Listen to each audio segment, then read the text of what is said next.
And so today we're going into Father Abraham had many sons had Father Abraham. I love Abraham. We're going to deep dive into this. Last week we covered Noah. The covenant with Noah is that God would never destroy the earth in the same way again. A covenant is more than a promise. A covenant is a sacred binding forever promise with one person, but it can extend to the rest of us. And we're going to talk even more about covenants tonight. But that's the first covenant of the Bible. The canon was Genesis 1 through 9. From now on, this covenant will be Genesis 9 through 25. I'm sorry, it was 11 we ended it. It's going to be 12 through 25 today. So we got a lot to cover. And Donna, can you hear me now? Please let me know if you can hear me so I can continue. All right, because I want to make sure that I'm doing this right. Otherwise, I'll have to restart. You're good. Okay, excellent. All righty. Okay, so we're starting Genesis 12. And this is when Abraham first gives a call out to Abram and Sarai. They are not Abraham and Sarah yet. Abram and Sarai. And God calls Abram to leave his country, people, and his father's household, which is a big deal back then. There wasn't that many people. Probably wasn't a lot of people just traveling around. You stuck with your family, what you knew, and you grew from there. But he makes him a promise. I will make you into a great nation. I will bless you. I will make your name great, and you will be a blessing. Pretty big deal. I will bless those who bless you, and curse those. Whoever curses you, I will curse. And all peoples on this earth will be blessed through you. That is like one of the biggest promises anybody could ever get. Just imagine. I mean, that's unbelievable. But Abraham gets this prayer and or his covenant promise, whatever, and he automatically thinks, okay, like this is crazy. I guess I'm going to be the father of a people. Remember, they weren't thinking much religion back then. It was people, like directly. Okay, so it wasn't like you're going to start the religion of Judaism. No, you're going to create a nation, and he had no name for it, anything yet. It's just going to be the people of Abraham. So with Lot and Sarai, he scoops them up, and they go to Bethel, which is important to remember the name Bethel, because Beth-El means house of God. And the reason it's important is because it's all in the Bible over and over and over again. Remember, Babel was the gateway of God. Now we're at the house of God. And again, Bethel gets mentioned over and over again throughout the Bible. He was directed by God to leave his familiar surroundings, which took a lot of faith. And so Abraham is called the father of faith. Immediately, that's what he enters into. And his obedience demonstrated faith in God's promises and didn't even know the full plan.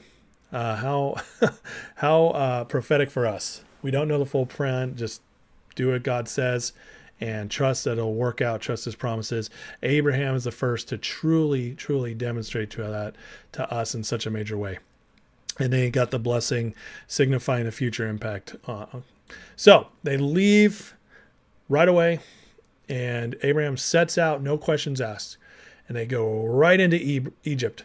And immediately Abram faces his first test of trusting God's goodness. Where does he go? Right to Pharaoh. And he's scared even before he gets there because his wife is so gorgeous. Apparently Sarai was like the knockout of all knockouts, because she's gorgeous, supposed to be gorgeous even when she's like 95. She is just the knockout of knockouts. Abraham did well. He gets there and he's terrified. The Egyptians are going to get my wife. They're going to say, she's so beautiful, we're going to take her. And it says in Genesis 12 through 13, when the Egyptians see you, they'll say, this is his wife. Then they'll kill me, but let you live. Say you are my sister, so I'll be treated well for your sake, and my life will be spared because of you. Well, right there, Abraham is lying. He's lying. And we all know lying's bad. In fact, it's one of the commandments. Do not lie. But guess what? There was no commandment yet. Abraham had never been told, don't lie. There's no commandment of that. So there's no punishment associated with it. Isn't that interesting? No discipline. You see, again, people look through the Old Testament and they see this mean God. People who don't understand the Bible, they see this mean God. They see all these rules and they're like, oh, you punish everybody. But actually, no, because God It never changes, remember? So that's in Malachi. So God never changes. He's showing us who he is in Genesis. It's very important to see God in Genesis, how he acts before the law in Exodus, because the law is a relational thing, and it changes how God acts towards his people. But we're going to get into that later. We start Moses next week. Anyways, but the point is,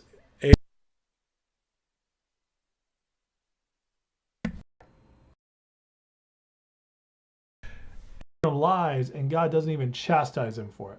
Not even a little bit. Oh my God. Sorry, I'm having cord issues here. So he's not even chastised for lying. Okay? That's the point I'm trying to get to, if my mic stays on. I don't know why my mic's having issues all of a sudden. But what does God do instead? He backs him up. He gives Pharaoh's household diseases because Pharaoh takes Sarah and wants to sleep with her, and he believes that she's just Abram's sister, so he doesn't think he's doing anything bad, and yet God's protecting her.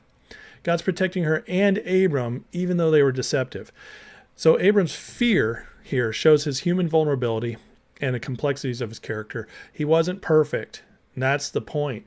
He was a man of faith. God loved Abram. He wanted us all to be like Abraham, even though Abraham's not perfect, even a little bit. And then God still backs him up. It's amazing. It's honestly amazing if you think about it, because this is so different than so many other people in the Bible, especially once the law comes. But this is more of how God's heart is with us now, just letting you know. So, but we'll talk about that further. But Abraham back then, all he could do was make his conscience, deal with his conscience, and he didn't have a set of rules to abide by.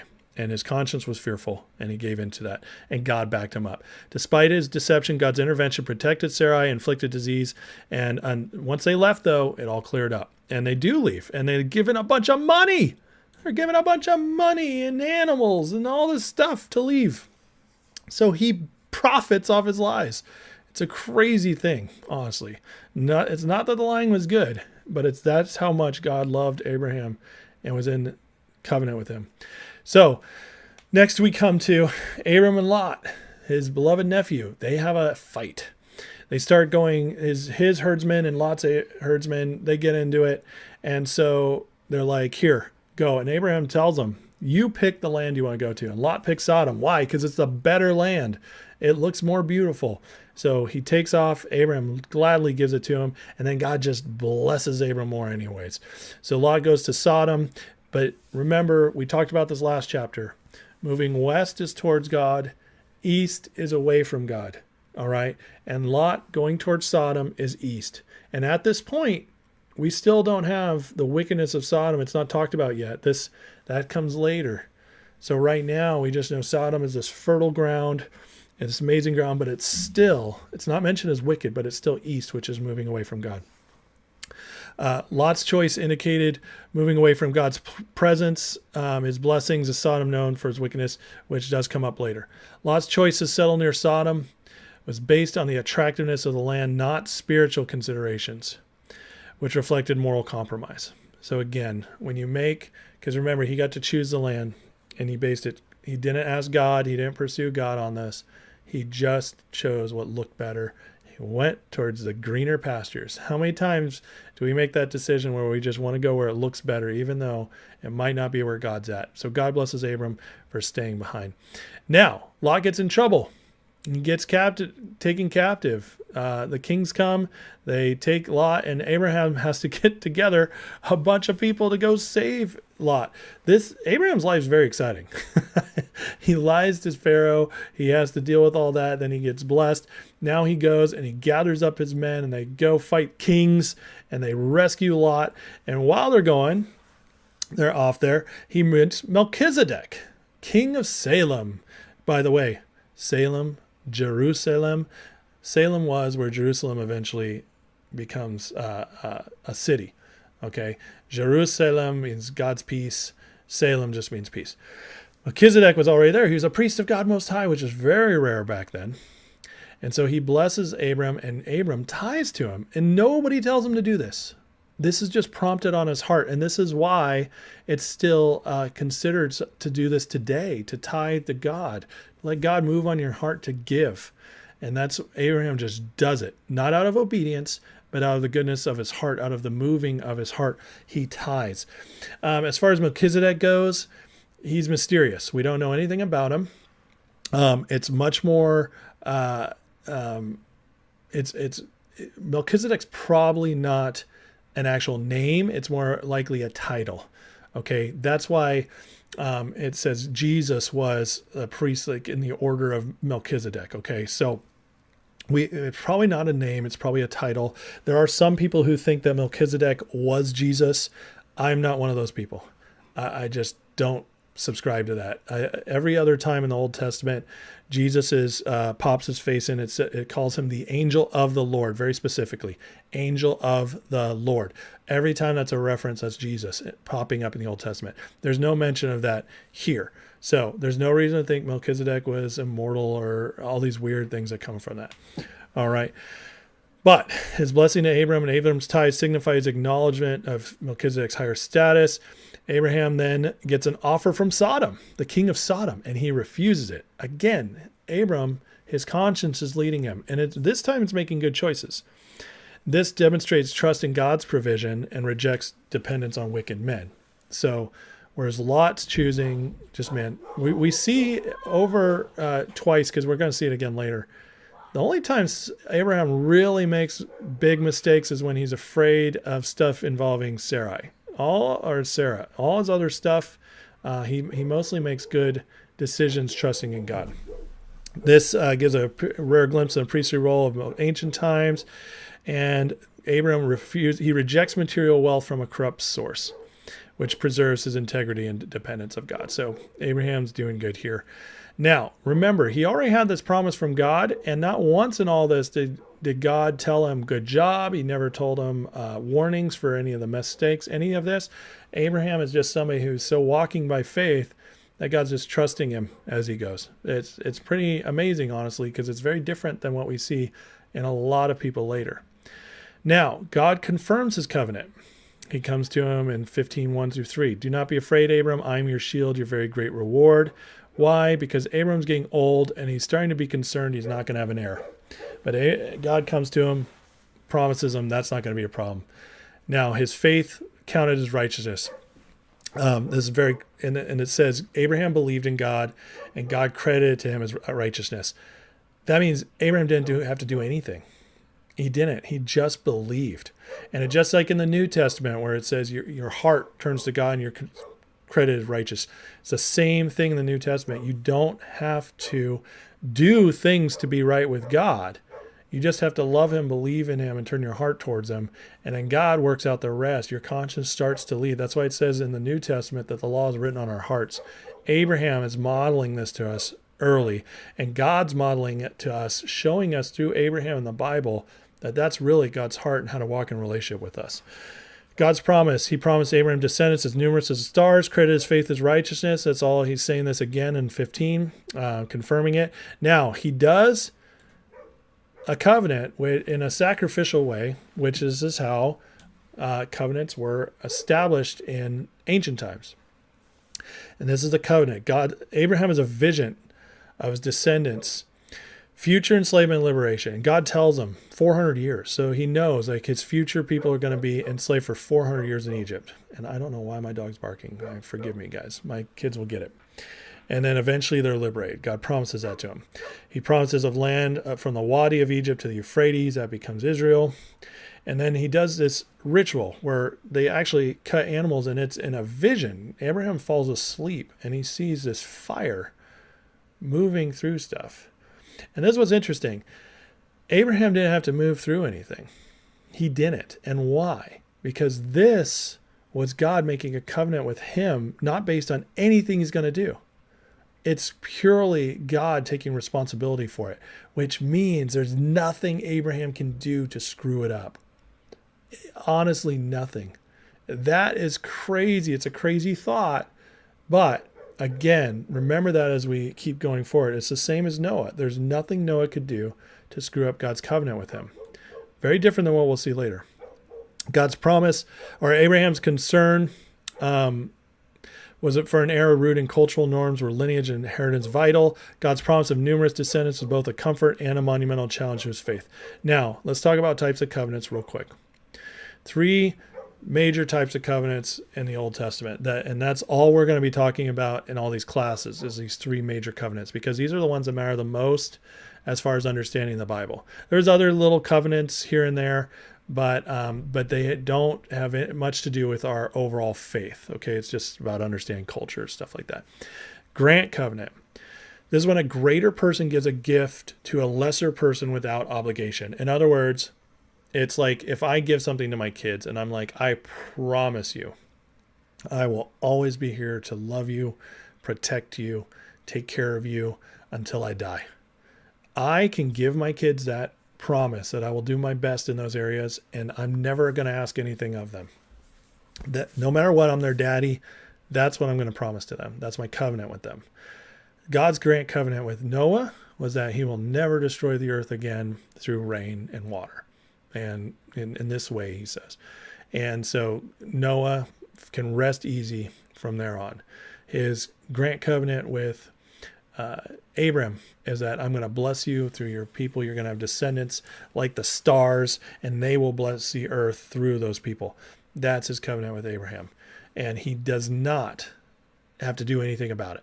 He just doesn't. It's a grant covenant, greater to the lesser.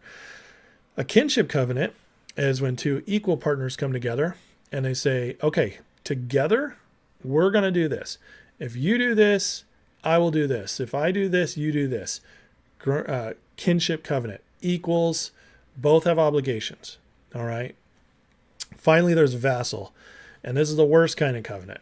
This is the kind of covenant you do not want, because this covenant only comes along when a greater person offers safety to a lesser person in exchange for servitude. In other words, I'll take care of you, but you know, it's kind of like the employee relationship. I'll pay you, but you got to do work. I will, you can stay in my home like a landlord. You can stay in my home, but you got to pay me. Back in the days, like the medieval times, you can stay on my land, but only if you work the land. That's how it works. Hey, Kathy, what's going on? Awesome. You can always go back and watch too. I know a lot of people can't make these live, especially when I just surprise you all. But if you have questions, Kathy or Donna, just put them in the chat and I will answer them later, and anybody else who's on. Okay. All right. So vassal covenant is not a good covenant. It's just, it stinks, but sometimes it's all you can get, and that's what you take. So it's the least, though, of all the covenants that you want, because the person in charge is fully in charge of it all. And they get all the says on the discipline, the punishments, and the rewards. And the lesser person just has to do whatever. Okay. And that's a vassal covenant. But this is a grant covenant, God and Abraham and with Moses. It underscores God's grace, highlighting the relationship based on divine generosity rather than merit. Now we get to Hagar and Ishmael, because they're getting a little older. And all of a sudden in Genesis 16, Sarai says, hey, I'm barren. I'm not having kids. I'm getting older. So Abram, I want you to sleep with my servant Hagar. Okay. And as a result, she gets pregnant, because Abraham, again, all his mistakes have to do with Sarai. Either he's afraid of losing her to Pharaoh, and later he'll do it again, or he's afraid of upsetting her. So obviously she's like the most beautiful woman ever. And she had Abram wrapped around her finger. And so, but then Hagar gets pregnant and Sarai treats her terrible, even though it was a common practice in their culture to a barren woman to have somebody else get pregnant for them, a slave, a servant girl. But strife, and it also displayed the lack of faith in God's promise, because they're getting older. They're starting to doubt things. Hey, how often have we gotten into something, really trusted that something amazing was going to happen, and it gets harder and longer, and it just feels like it's not going to happen? It's another beautiful part of the covenant with Abraham and Abraham's story, is that we don't know how long he walked with God before this happened. Okay. We don't know, but we can guess it's anywhere from probably 50 to 70 years he waited on God's promise to be fulfilled. That's a long time. but then it comes and it's better than anything he could have imagined. So, but the angel, because Hagar gets sent out, angel goes back to Hagar and says, I promise you that because you still partnered with Abraham, who God has given covenant to, we're going to bless Ishmael too. And Ishmael will have very many descendants. We're not going to abandon you. Even though you're not part of the plan, okay, Abraham took it into his own hands, but because we love Abraham and we have a covenant with Abraham, we're also going to take care of you and your son and make sure that at least something good will come out of this. And so that's his promise to Ishmael. So Hagar returns to Sarai and names God the God who sees me. And it's just a beautiful example of God's grace, God's willingness to see all of us, even in our mistakes, and how he cares for those who get caught up in all the mess, all the victims of all this, the pain. And God just wants to be there and see them. So this shows God's compassion, cares despite her lower social status. Cultural context. Sarah's actions were a reflection of ancient customs where surrogacy was a solution to barrenness. I already said that. And but a lot of strife ensues when we try to take matters into our own hands and our own timing. If God's given you a promise, whether you've received something, that he spoke to you, or it's just something in your heart that has never been able to shake, it's probably a God's promise. And if it hasn't happened yet, it doesn't mean it won't happen. And it's all about preparing yourself to be ready for when it does, because God will take care of it. He puts promises in our hearts so that he'll see them through. But it's up to us to prepare ourselves for those promises. And that's what this is all about. And when we try to jump out of his timing or do it our way, it usually causes a mess. And that's what Sarah and Hagar show us here. Again, now this is interesting. God's already confirmed. He's made a covenant with Abraham. He's confirmed it once.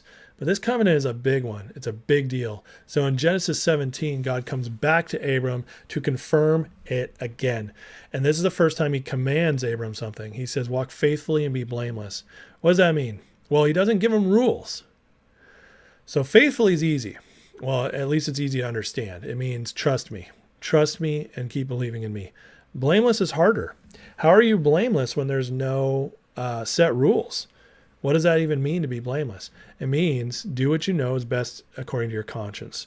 And so that's where he goes from here. And he has to just walk through there. And now God, it's like he's not completely like giving Abraham rules, but he's saying like, it's not going to mess up your covenant, but you're carrying a promise from me. Why don't you just at least like straighten up a little bit?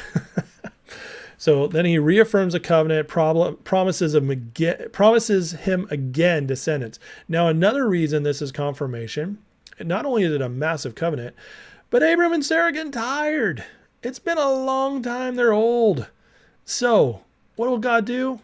Sometimes when you're struggling, it's been a long time and you're just giving up hope, God will come along and renew your faith with another confirmation or promise. I do this all the time. I'll just be honest with you guys. If I'm struggling in something and I know that I have a promise from God, or I know that I made a decision in faith and it's getting hard, and I start saying, God, what gives, man? What gives? This is tough. I don't know what's going to happen. I'm getting tired. It's not looking good. Can you this is what I ask for. Sometimes I ask for him to speed things up, but I know that he probably won't do that. It's his timing. But what he always is good for with me is I ask for confirmation. He always gives me exactly what I need. He always gives me exactly what I need to keep going strong. And that's what he's doing here. He's confirming the covenant. So he introduces now the circumcision as a sign of the covenant, which interestingly enough, the circumcision back then was this is not the first time there's circumcision in history. In fact, historically speaking, we know a lot of other tribes and stuff and peoples back then were doing circumcision. So Abraham just probably thought, oh yeah, this is normal. Lots of places do this. So he introduces circumcision, and now he gives them new names. He goes Abram to Abraham and Sarai to Sarah. Now, Abraham now means father of many nations, and Sarai to Sarah. Sarai meant contentious or quarrelsome. In other words, like a fighter, and God renames her princess. How beautiful is that? The name changes symbolize their new identities and roles in God's plan. So all of a sudden, Sarah's a princess and Abraham's father of many nations. How amazing is that? That is such like a masculine, feminine choice. Like little girls want to grow up to be princesses and men want to grow up and be masters of the domain. It's such a beautiful like idea of like God recognizing what we want in our deepest hearts and how he sees us. And then circumcision, again, just shows identity and obedience. Now, okay, so now we get to Genesis 17. God's going to confirm it again. And I already covered that, sorry. All right, now we're in Sodom and Gomorrah. So angels come, visit Abraham and Sarah, and they promise a son. They say, we're going to come back in about a year's time. You're going to have a son. Now, it's been a while. We don't know how long it's been since Abraham and Sarah or Lot separated. It might have been 20, 30 years. But the angels come, and they're not really here just to give Abraham and Sarah this promise, but it comes along and it's nice. Now they hear a year. Now Sarah laughs. She hears this because she's so old now. She's waiting her whole life. She's probably in her 90s. And she's just like, ha, yeah, right. You know how old I am? And so God says, why did Sarah laugh? Why did he laugh? And it almost like hurts his feelings. So he moves on from there and he goes to Abraham and says, let's talk about Sodom and Gomorrah. I'm going to go investigate them. I've been hearing a lot of stuff. Now, this is interesting. A lot of people think that God is coming to destroy Sodom and Gomorrah because they're homosexual. And there's because later in the story, it talks about when the angels go to see Lot and the men come and they're like, let's have sex with these guys. No, it's not that. It's just that's the signal of depravity. Okay. How far Sodom and Gomorrah have gone, but that's not why God's destroying them. It's only a part of it. Okay. It's the reason he's coming is because of the overall depravity. But what he says is that blood has been calling out to me from the ground. In other words, there's a lot of innocents being murdered. And they're not taking care of the widows and orphans, all the stuff God cares about most. And then you get to Sodom and Gomorrah, the angels go to investigate. And what do they find? They find that, yeah, it's just as bad as you said. There's complete moral decay. And the rampant homosexuality and rape is a sign of that moral decay. And so that's why God destroys it. It's not about anger. It's not about wrath. There's no mention of either of those two things here. It's about justice for the blood calling out to him from the ground. And it's interesting because there's a couple times in the Bible where it mentions blood calling out to God from the ground. In other words, even our blood, if it's shed, innocent blood is shed, it calls out to God. Pretty crazy stuff. So he says, I'm going to visit there. And the angel's visit emphasizes God's intimate involvement in human affairs, his justice in dealing with sin. Abraham now negotiates. And he says, God, please don't destroy this. And why? Why does he really care? Because Lot's there. Lot and his family are there. And so he's like, please, if there's any way to stop this, what if there's 50 righteous people? And God says, okay, if there's 50 righteous people, I won't do it. Now, what does righteous mean? Isn't that interesting? There's no law. There's no Jesus. Well, we know what righteous means. It means Abraham's believed in God and was credited to him as righteousness. All you have to do is believe in God. That's all God was asking for. You just believe in me, and I will credit to you as righteousness. So he says, if 50 people believe in me in 2 cities, I won't destroy it. And Abraham talks him down, says, what about 45? What about 30? What about 20? What about 10? God says, no, I won't destroy it if I find even 10. It goes all the way to 10. And then God doesn't stop. Abram stops. Abraham, we don't know. Could Abraham have said 5 and God would have spared him? We don't know. But he stops at 10 and it says, Abraham was satisfied. And so at 10, Abraham says, okay, if there's 10 righteous people, you won't destroy it. Cool, I'm good. I'm gone. Out of here, bios. Thank you, Jesus. Go. And it actually does say there's the angel of the Lord talking to him. So we believe it was Jesus. So he makes this discussion. The angels go investigate. They don't even find 10 righteous people. They don't find 10 people who believe in God. And so then they tell God it's got to go. And so they spare Lot and his family. They go to Lot, his wife, his 2 daughters, say, get out of here. Run and do not look back. And so this negotiation is to spare the city of righteous people. Intercession shows his compassion, concern for righteous, God's willingness to listen, emphasizes justice and mercy. So now we get Lot is going to escape. Angels instruct them to flee and not look back. Lot's wife looks back and becomes a pillar of salt. Now this is interesting. They're running away and they're obeying, and they're going, and all this stuff's just firing down, destroying it, and it's fire, brimstone, hail, sulfur, all that. And as they're running, she looks back. Now, there's a belief that this was a judgment on her, that when she looked back, God cursed her and turned her to salt. But that doesn't line up with other mentions of her in Scripture. And in fact, there's a couple books that document, this is outside the Bible, so we don't know if it's 100% true. There's a couple books, though, that document genealogies in the Genesis that are ancient books. And one of them says that Lot's wife was from Sodom. And so she might just have had a love for her home to the point she couldn't trust God enough to keep going. And in stopping that storm of sulfur, fire, whatever was coming down, it slowed her down so much that she got caught up in it. Because what we believe is that this came down and it just crystallized everything into salt. And it's believed by many scholars that actually the Dead Sea is where Sodom and Gomorrah were. And what's the Dead Sea? It's just a high concentration of salt. I've swam in the Dead Sea. You can't even go down. You just bob up and down. The salt is so crazy. So, and nothing can live in it. And so most scholars believe that that's where Sodom and Gomorrah were. So the discussion of her possible crystallization by heat connects the biblical account with archaeological findings, offering a tangible dimension. But there's also an emphasis on a covenant of salt, which is a deepening understanding of ancient practices and their symbolism and enduring relationships. Salt, the guys used to carry salt packets, and if they made a covenant with one another, they'd throw it on the ground and say, hey, if you could pick up all those salt pieces, then you can break our covenant, which is impossible. So in other words, it was a symbol. You throw that salt out, and now you're in lasting covenant with me. And so salt's mentioned as a covenant element in Numbers 18:19. Salt's significant in ancient covenants is a symbol of preservation and purity, highlighting the lasting and unbreakable nature of agreements. So it is interesting that everything turned to salt when Sodom and Gomorrah were destroyed. All right, now we get to Isaac.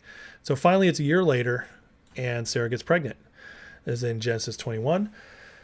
And God's faithfulness, he finally fulfills his promise to them.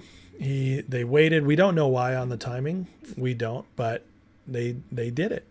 Now they made it. So, but he fulfills his promise despite human disbelief. And birth of Isaac, fulfillment of God's promise, testament to his faithfulness, power to bring life from barrenness.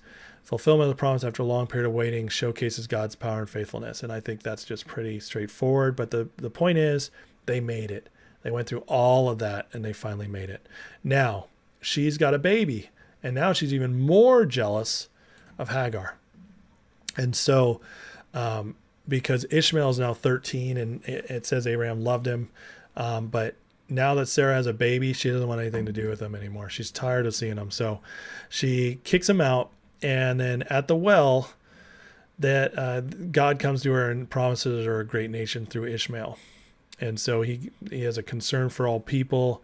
Again, this is the second time he came to Hagar, and it's believed that, the Muslims, they believe that Abraham's also their father, but they believe their father after that is Ishmael, whereas the Christians believe it's Isaac, Christians and Jews, which is very interesting.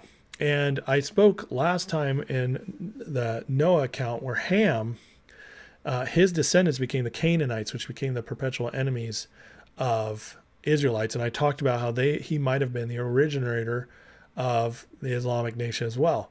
What I believe personally is that Hagar was probably in the line of Ham, who was cursed by God, which would also make sense why she was a servant to Abraham. So she could have had Ham's blood in her, and that could have been passed to Ishmael.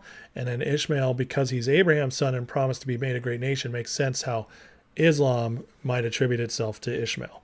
We can't prove that, but that's who they believe they came from. All right, now God tests Abraham. Also, in all of this, it's not important enough to really go over, but I did, so I skipped it. But there's one little thing. Just Abraham does, before all this happens, have one more time where he lies. And he lies to Abimelech, a king, about Sarah. So twice he does that. He basically gives Sarah away, lying because he's scared. And both times, and this time Abimelech, he has all these women in his house. None of them can get pregnant. And so Abimelech's like, what'd you do to me? And so he sends Abraham and Sarah away and blesses them with more wealth. So both times Abraham lies, God covers him, protects him. Why? Because he's got a covenant with Abraham, and he's got a covenant with Sarah. And it shows how much he loves Sarah too, is that he protects her purity and all that despite Abraham's lying. Okay, and so that happened a little earlier, but anyways, I skipped it. I didn't mean to skip it. But the point is that God covers Abraham again. So now they have Isaac and the test of Abraham. And so God comes to Abraham, and the way he comes to him is not a commandment. Excuse me. It's more like a pleading. Like, hey, Abraham, I know I gave you this son. I know you love him. Would you trust me with this? Would you trust me if I asked you to kill him? And Abraham says yes, which is just a great testament to his faith. It's interesting to note, and it's important to note, that Abraham did not have to do this to fulfill the covenant. God had already sealed the covenant with Abraham. So the test here was not necessary. Abraham did not have to do it to see his covenant fulfilled. God had already made that covenant with him. But it opened up the door for God to bless him even more. So they take Isaac, he goes up to the hill, and he knows that, like, I can't even imagine that walk. Just taking your son, your only son, you waited 60, 70 years for, the promised son, you got all this stuff. But it says in the New Testament that Abraham believed that God would raise him from the dead. And why would Abraham not question God here? Because all the other gods, all the other demonic-led religions that all the ancient peoples followed, all did human sacrifice. It was normal. So this God that's with Abraham is... Okay.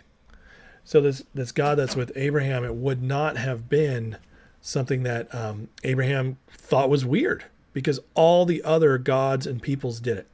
So it hurt, it sucked, and all that. But the fact is that Abraham would decide to go along with it because it made sense to him, and because he also believed God at this point. He'd been walking with God so long, he truly believed Isaac was going to be raised back from the dead. And in fact, Abraham tells his servant, when he's going up to the mountain to sacrifice Isaac, he tells the servant, we will be back, which again displays his faith. So he goes up there, and as soon as he raises that knife, he's tied his son down. God says, Abraham, don't.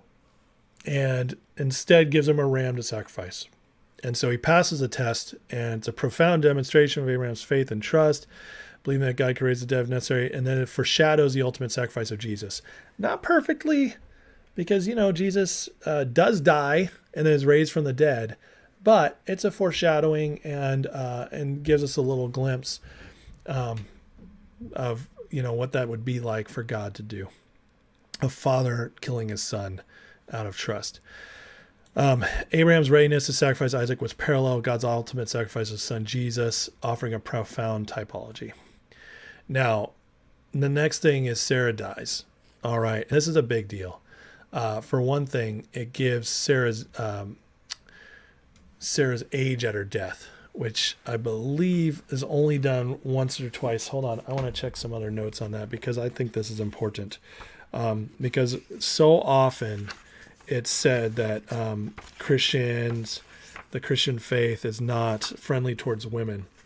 And I just want to kind of prove that wrong again. Sarah dies at 127. This is the only recorded age of a woman in the Bible. So Sarah is a big deal. And it too often gets overlooked what a big deal she is. People think of her laughing. People think of her, what she did with Hagar.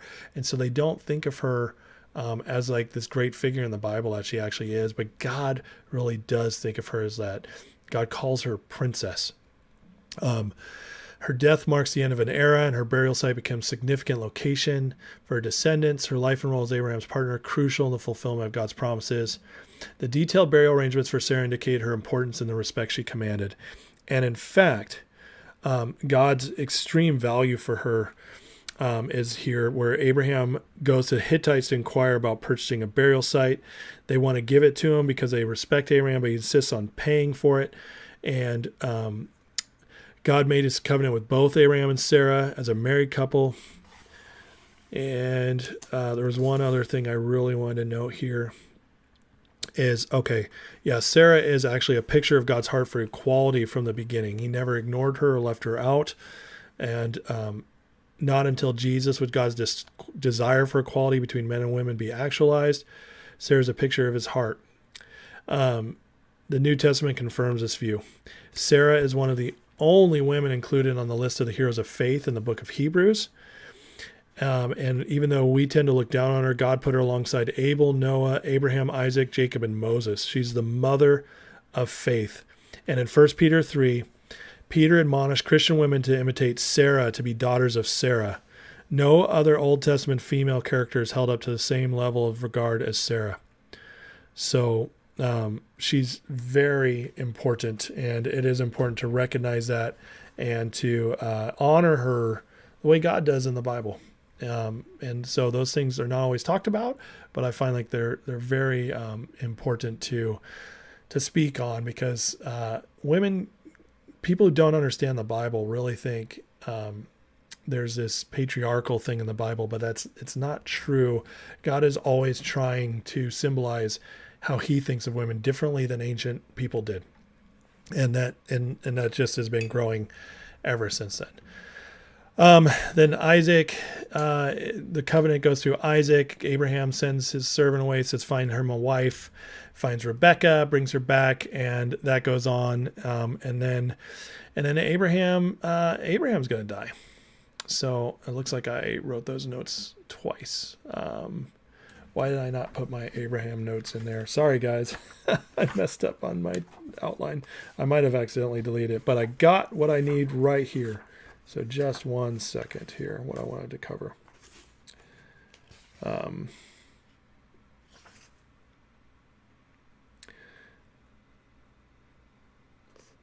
All right, so Abraham dies, and I guess I didn't leave out what I wanted to talk about. Abraham passes, and so the canon of the Abrahamic Covenant's over. God fulfilled his covenant. He gave him Isaac, which is so funny because Abraham didn't grow up to see multiple hundreds of people that were his. He didn't grow up to see cities be made from his people, anything like that. He just got to see Isaac grow up and be married. And so he's content with that. He believes God's promise is fulfilled in that. And what Abraham's covenant shows us, and the canon shows us, is that the simplicity of a walk of faith, and how a simple walk of faith can yield amazing things, and how much God can do with it. And then again, with Abraham, he didn't have rules, laws, or conditions. He just believed God, and it was credited to him as righteousness, which is very much like the new covenant after Jesus. We believe Jesus, we accept him as our Savior, and our hearts are made new. The law is now on our hearts. Our conscience is changed, and we become in this line like Abraham, where God now deals with us just like he dealt with Abraham, which we're going to talk with more later. But that wraps up Abraham's covenant, which has still to this day God's never gone back on that. And we'll talk about that more in other classes. So next week, all right, in fact, not even next week, I'm starting this Saturday, Moses. We're going to do the Mosaic Covenant. It is going to take 2 weeks to cover because it is massive. There is so much to talk about. And this is where the law comes along and a whole new covenant comes along. And now next week, when we start going through this, you guys are going to get a greater understanding of why so much seems different between how God acted towards people in the Old Testament, most of it, and versus where we're at now in the New Testament after Jesus. So get ready, because next week, in my opinion, is one of the most, it's 2 weeks. It's going to be some of the most interesting stuff. Okay, and so we're going to go through Moses. It's going to take 2 weeks. Then we're going to do David. And then we got a few weeks on the new covenant. Like I said, this is, by the time we're done with this class, guys, you are going to have a better understanding of the overall context and meaning of Scripture and how God has interacted with us through history than almost 90%, 95% of Christians. That's how important this context is that you're learning here. So, all right. Well, God bless you guys. I pray you got wisdom out of this. I pray you learned a lot. And I look forward to seeing you guys at the next class. If you have any questions, please leave them in the Patreon or the Discord, and I will get back to you as soon as I can. God bless you guys.